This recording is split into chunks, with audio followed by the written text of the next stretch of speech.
Yeah, let's jump in. Absolutely, totally.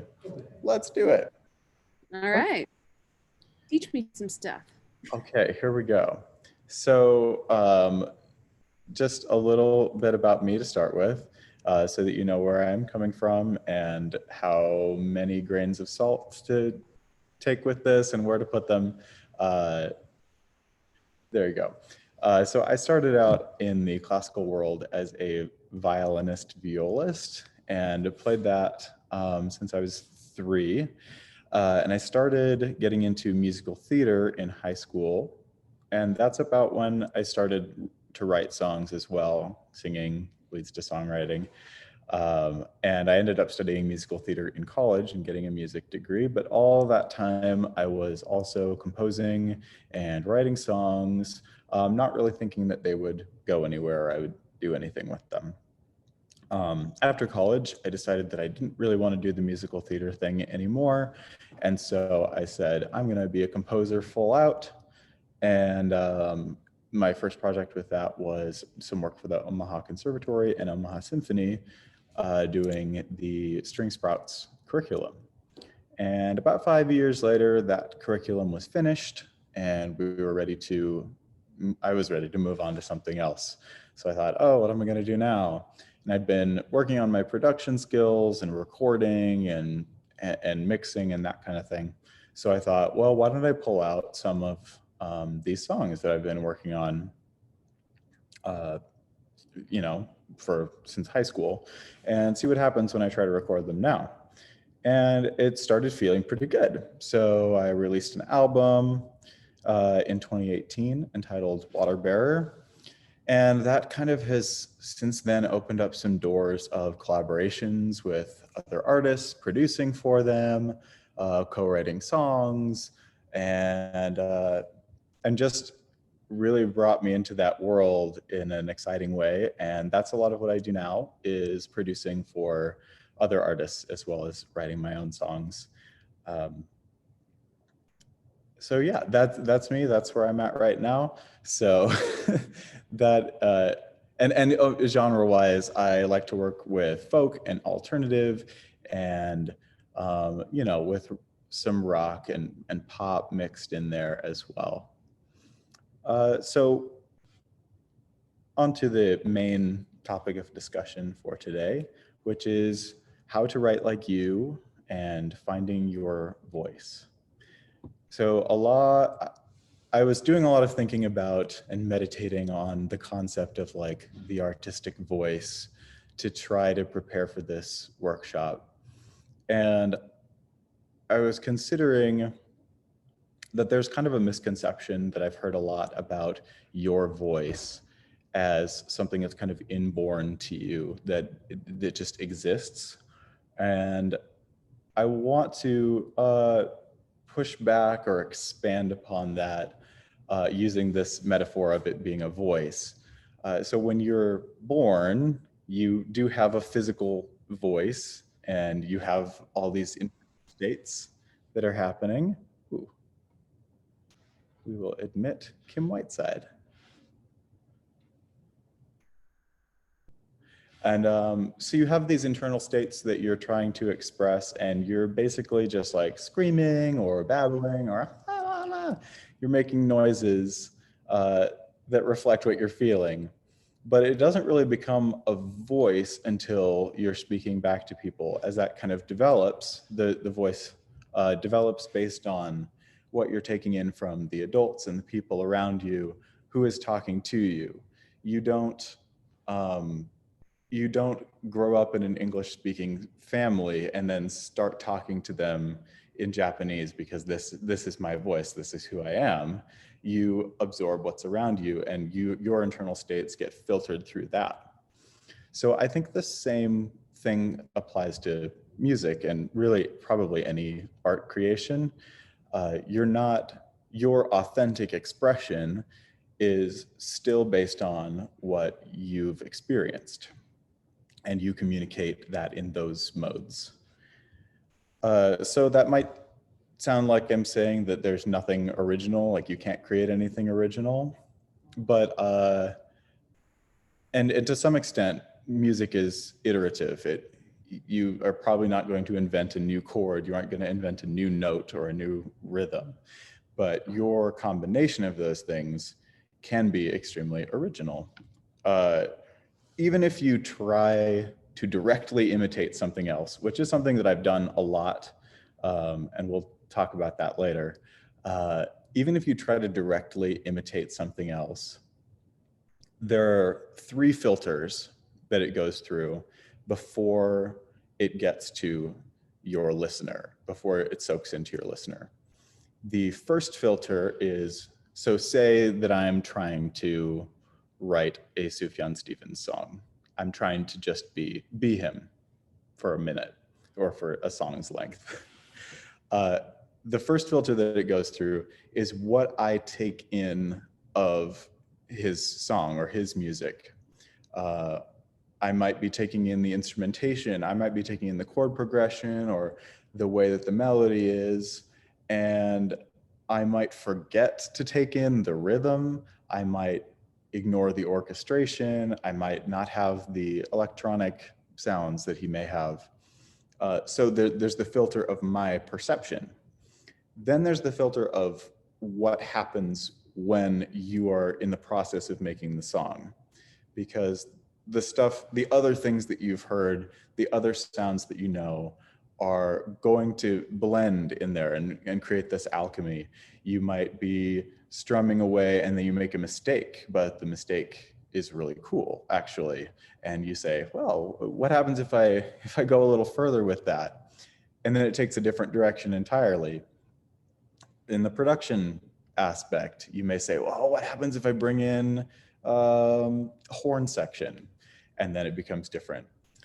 And the third filter, so there's the filter of what's happening inside you while you're physically making the song or mentally making the song, however you think about it. I don't, is making a song necessarily a physical thing? It's a good question. And also your voice, like what you add to it, your experience in the lyrics, for example.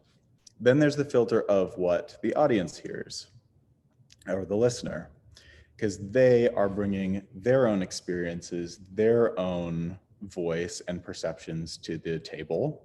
And there's a separate alchemy that happens there. Even their skills in listening to music, because I do think listening to music can be a really active thing. It can be something that you have to work at.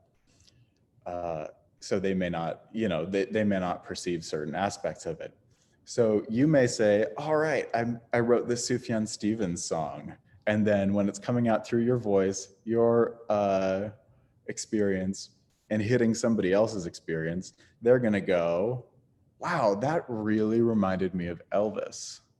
And I've definitely had this sort of thing happen before, where I was like, wow, okay, well, I hadn't intended that reference at all. But if that's what you're bringing to it and that's how you're engaging with the song, then who am I to say that you're wrong? You're correct. So those are the filters that keep it from being a copy, that make it unique. And it's actually, there's more between that than people tend to think about, I think.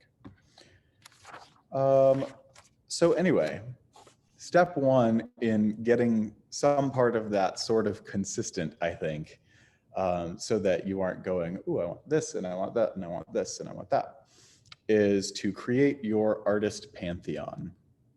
Because we are shaped by the things that are most important to us, the sounds and writing styles that we've been exposed to the most, we have, I think, all of us intrinsically like a little bit of an artist pantheon of the people that we put on the highest pedestal. And so as an exercise together, I want to write down a handful of artists that would be in your artist pantheon. And they can be as different as you want.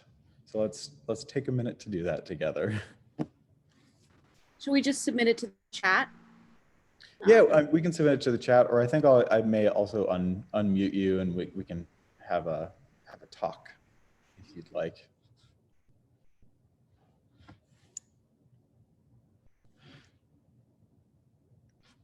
We'll give like a minute, and then we'll talk about how to go further with that.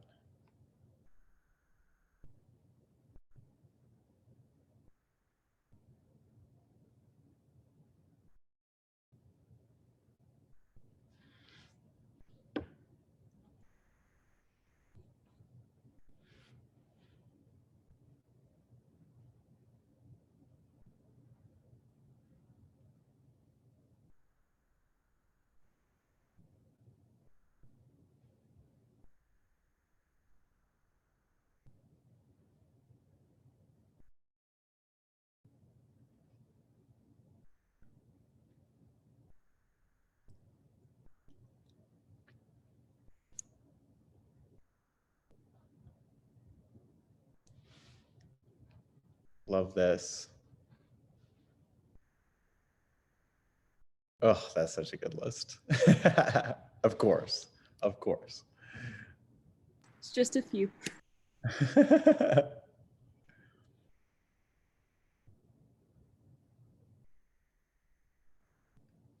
So the next step for that, if anybody else is doing this at the moment, is I want you to try to take 2 or perhaps 3, but really 2 is sort of I find the sweet spot.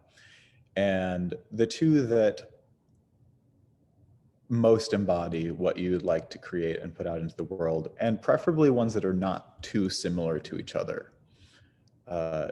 If they're in separate genres, that's cool too. Especially cool, actually, I would say. So try to narrow down to 2 and select. I know that's a really hard thing to do. It's hard for me.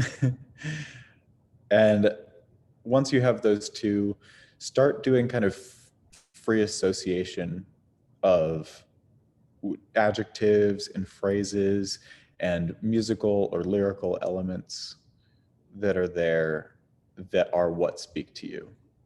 Because even if they are not you, or they're very different from what you could ever create, so you think right now, there's some element of that resonated with you, and that is authentic to you. Their music was reflecting your internal state at some point. And so take a minute to analyze why that might be.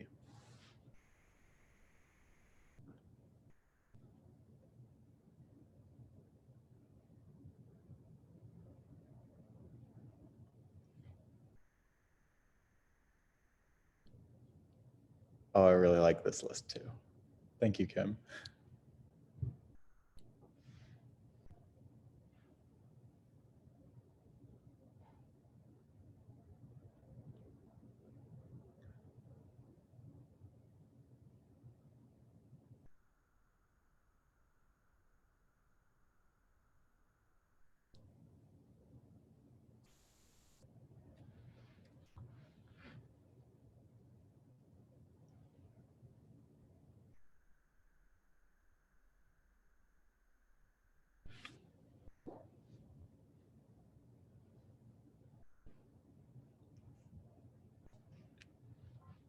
Yes, love that. And also try to find the ones that are very different, the ones that speak to you, but they're kind of like out of left field a little bit. And find the most divergent things that speak to you too.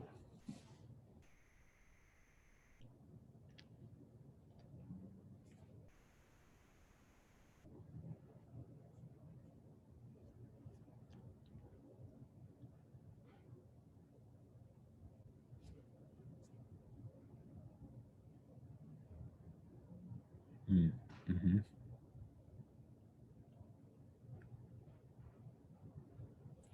Also think of just moods that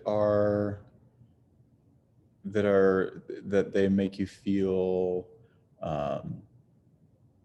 stories that they have told that resonate with you, especially imagery that they tend to use. Anything can be part of this whole songwriting idea, stuff that you would bring into yours.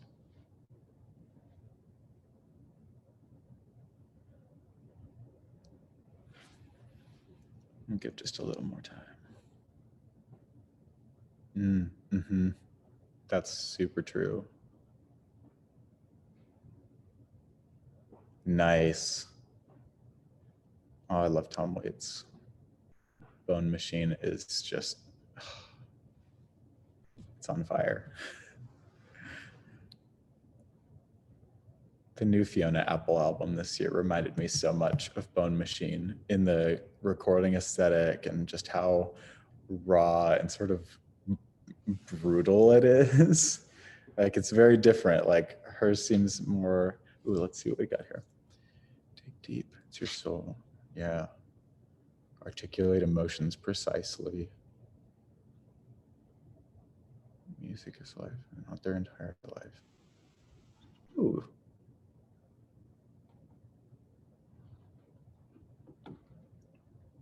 Deep love, leading life, big soul. That's gorgeous. Triumph. So what I had was my top ones are Radiohead, Joanna Newsom, and Bjork.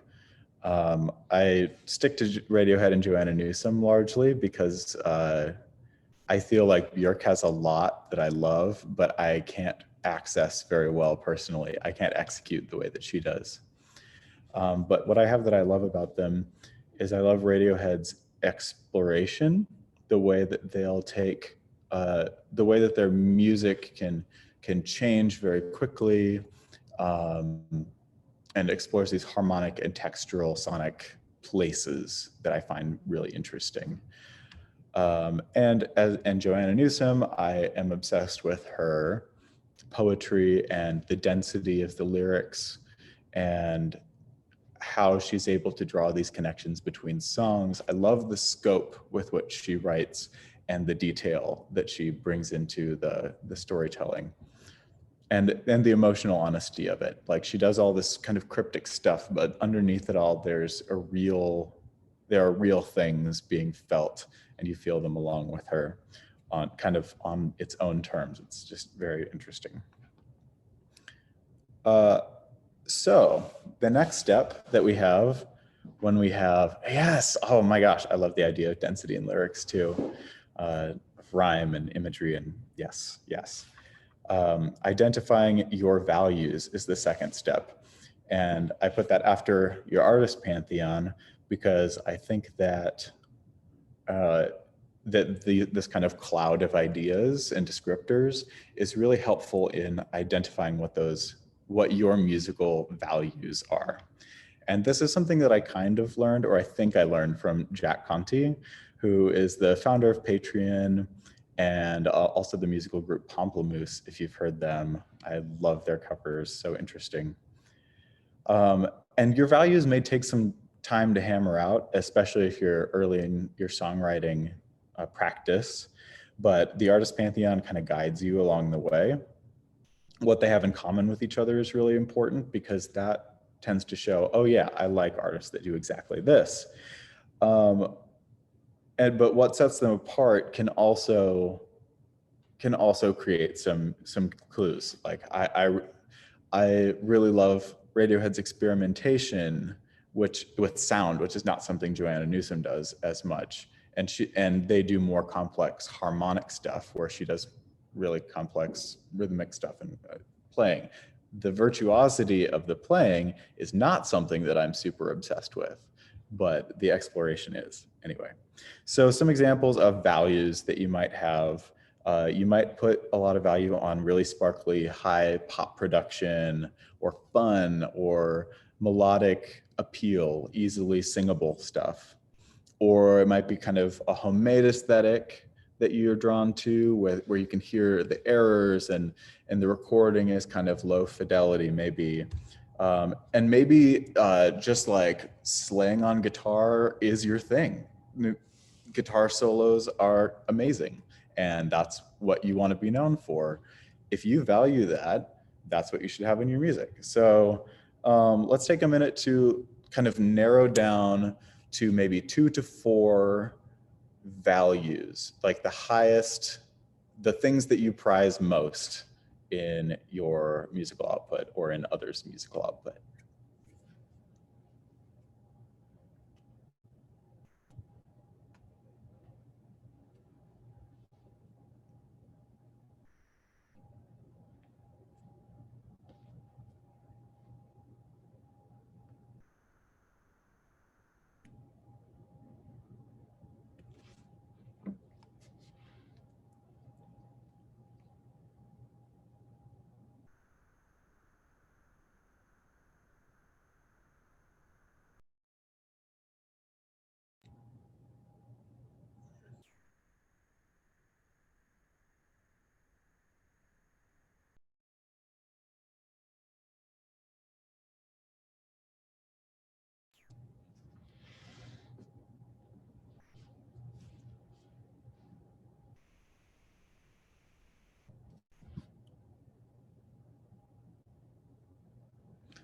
the value in music.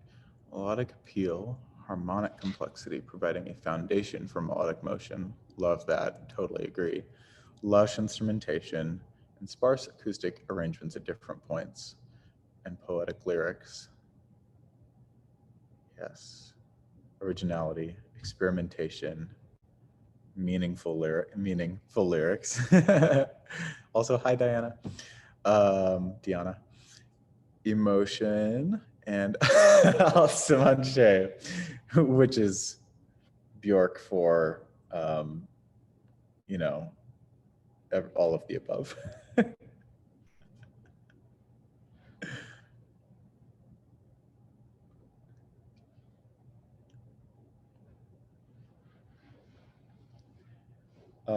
So I'll wait for Kim. Yes, okay. Relatable music, yes. Affirmations of hope, joy, celebrations of spirit, telling the unvarnished, unsmooth, and savory truth, and lyrical subtext. I love that. So I have for mine lyrical intricacy, emotional honesty, harmonic surprise, and creative arrangement. Those four things I think of as kind of the pillars. And whatever you have written down, those are the values that you don't want to compromise in your music. And I'm gonna give you a little story time. So I was working on a harmonic surprise. Yeah. I was working on a production for a client recently that was feeling kind of bad. I was really constantly postponing it, and I was dreading it every single time. It was kind of a sparkly pop song, and it was for a commercial listing that was potentially pretty lucrative. And as I was procrastinating, I was getting really close to the deadline. I had to finish it that weekend. I was talking to an old friend, in fact, my oldest friend, and I shared it with her, and she started laughing. And I was like, well, what's the matter? And she said, it's great. It's sounding perfect. It's probably exactly what they want, but it's just so not you. And that night, a whole lot clicked into place about why I was dreading this so much. Even though it was within my ability to create it, I was compromising on 3 out of 4 of my core values, my pillars. It didn't have the harmonic surprise I liked. It didn't have lyrical density. It felt kind of shallow, and the emotional expression, it just didn't feel like it was there for me, or it wasn't speaking to me. So I just didn't like working on it. And in the end, that I did finish it, and the client really liked it and submitted it, and it hasn't gotten any placements. And I fully believe that it's because I was compromising my values. Like, my heart wasn't in that kind of music. And there are people for whom it is right in their wheelhouse. Like, that is the music that speaks to them most. And so when they put that out, it really shines through. And I have a great respect for people who execute that well, because it's super technically demanding. It's hard stuff to make. And the silver lining to this story, though, besides the learning, which is always a wonderful side effect, is that that out of that conversation with my friend came one of my favorite songs I've ever written, which was about our friendship. And it's just, I just pulled out my guitar and started writing about it because I had epiphanies, and she was there for it, and it's really special. It's one of my favorite songs I've written now. So yeah, don't compromise your values, and don't add values that aren't there either. You can get led down the garden path really far by saying, oh, well, I'm just not as good on my instrument as I want to be.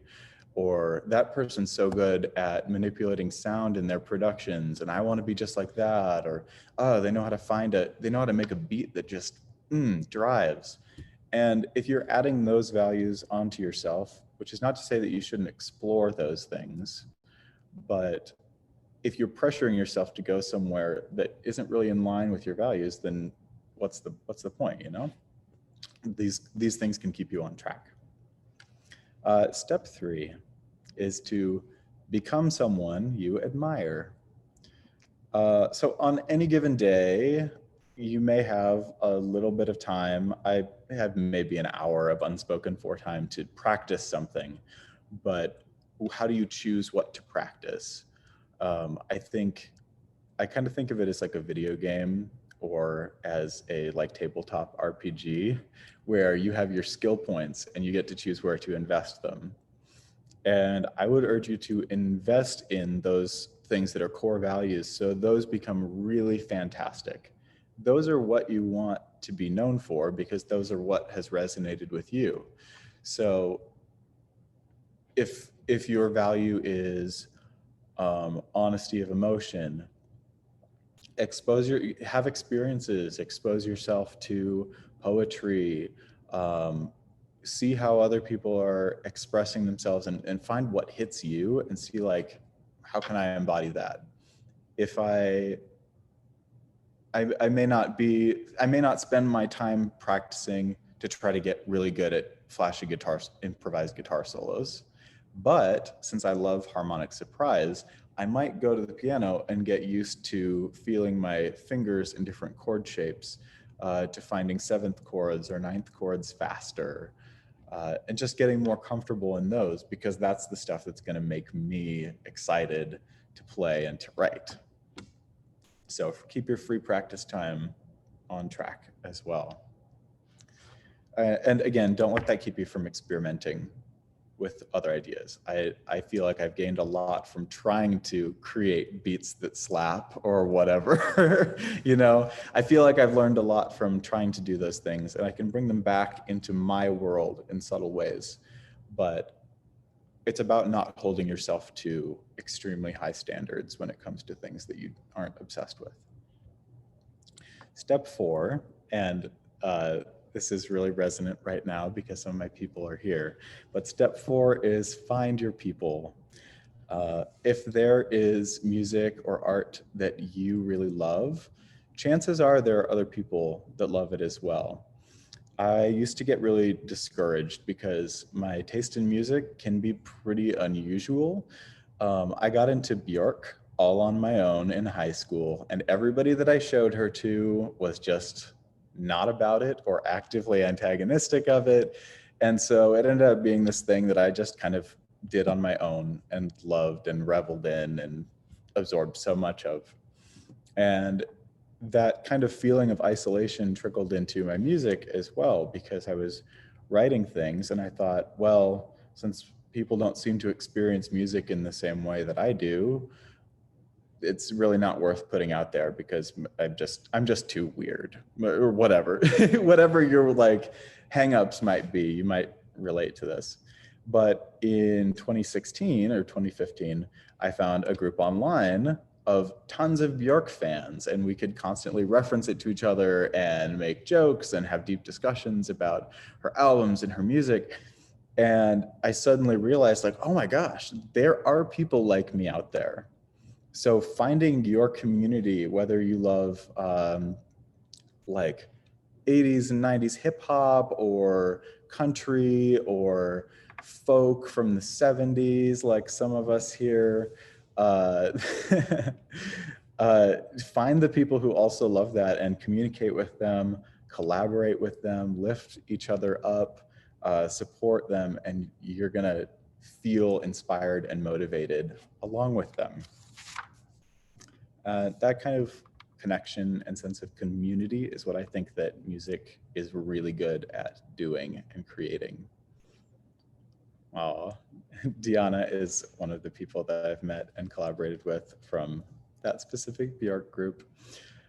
And maybe your people aren't online, but you have to figure out how to find them either way because doing this all alone is tricky.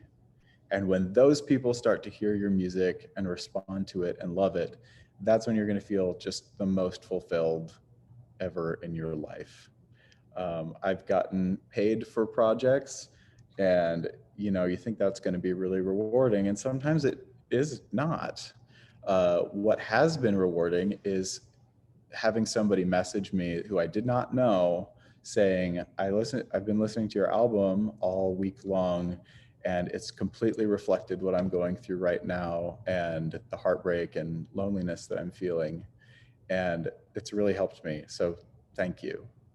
That I still remember that. That happened years ago. So create what matters to you, find your people, and the bonus fifth step is play. uh, let it be your guide.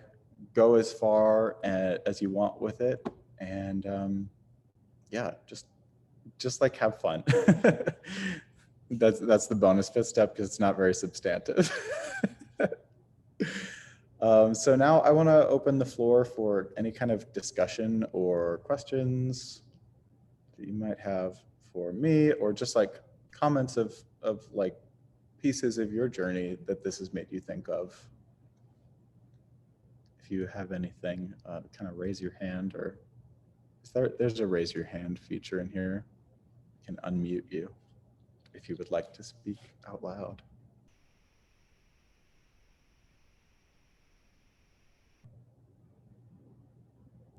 I think for me, the piece that resonated the most, when you talk about some of the musical elements that we value the most, earlier this year, right before everything happened with COVID, I had planned to take guitar lessons and get more comfortable with improvising. And that's something that it's something that has always been a source of self-consciousness for me, and something that I feel a lot of imposter syndrome around, because in a lot of circles you don't get respected as an instrumentalist unless you can play fast and improvise, and especially as a woman guitarist. And so that was something that was always a big hurdle for me. And I took a few lessons and I just didn't find myself wanting to invest the time in it. And then, of course, everything happened. But the summer rolled around and I started to experiment with mixing my recording and mixing my own music. And I felt that spark of joy again because I had the freedom to create the acoustic sounds that I wanted and really take the time to get the nuance and get the tone that I wanted. And, I could have used this workshop at the beginning of the year, thinking about some of those musical values that I hold close to my heart and, not compromising those values in order to look cool. Yes. Yeah. Oh my gosh, looking cool. What a trap. What a trap that is. Uh, one of the moments of aha that I had last year kind of regarding this, and this is kind of a corollary to the values thing, is feeling like you have to know everything and be able to do everything. I was listening to an interview with Haxon Cloak, who maybe you know about, but maybe not. But he does a lot of sound design stuff. He did the score for Midsummer and some other stuff like that. He makes these big creative soundscapes that are like dark and really cool. And he's also like the nicest guy ever. Like he's just a British guy and he kind of talks like quietly. But he at one point was just kind of like, oh, I don't know very much about microphones. I haven't gotten into microphones much. And I was like, wait, you're a sound designer and you don't know about microphones? Oh, and you've had this really successful career and you're doing what you love? Okay, maybe I don't need to be putting so much pressure on myself, you know? Okay, so we've got a couple minutes left. If you got anything else to say, go ahead and unmute and say it, or questions or anything.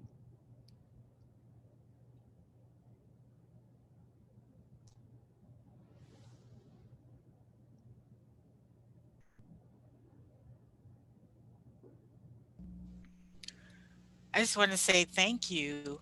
I thought this was very helpful. I do not play an instrument. I used to sing back in the day, but I write plays and I have found more and more that I am adding musical elements to the plays that I'm writing.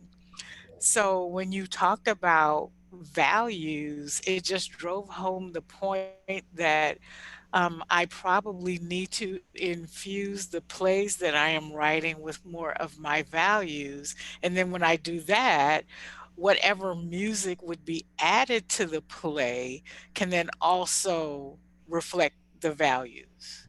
Yeah, So I hadn't even considered that, but it's really, really important. What do I value in music? And, you know, my art, even if it's writing, can reflect that. absolutely. Yes. Oh, I'm so glad that that spoke to you and that you can find some use for that. I do feel like this stuff is very cross discipline as well.